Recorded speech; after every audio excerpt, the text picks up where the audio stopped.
তারপর সন্ধ্যার সময় যখন আপনারা কাজ শেষ করে বাড়িতে আসবেন, আপনারা যখন ফোন করে বলেন যে আমি আসতেছি, তখন আপনাদের জন্য আমরা ঘর বাড়ি সুন্দর করে পরিপাটি করে গুছিয়ে রাখি। কেন? মহারাজা আসবে। তারপরে আপনি রাতে কি খাবেন না খাবেন সেটা জিজ্ঞাসা করে টাটকা টাটকা রাতের খাবার আপনাকে আমরা রেডি করে দিয়ে দিই।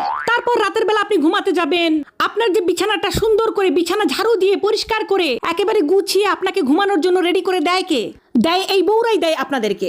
জীবন অশান্তিতে ভরে যায় না? কার জীবন অশান্তিতে ভরে যায়? তারপর বিয়ের কিছুদিন যেতে না যেতেই দিয়ে দেন পেটে একটা বাচ্চা।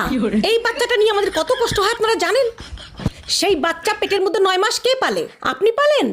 আপনারা তো খুব ফুর্তিতে বাচ্চাটা দিয়ে দিয়েছেন, কিন্তু সেই বাচ্চা আমরা পেটের মধ্যে 9 মাস পালি।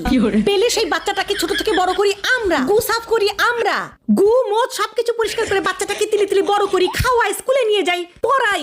তারপরে কিছুদিন যেতে না যেতেই পরিবারের সবাই মিলে, বৌমা একটা বাচ্চার কোনো ভরসা আছে, আরেকটা বাচ্চা নাও।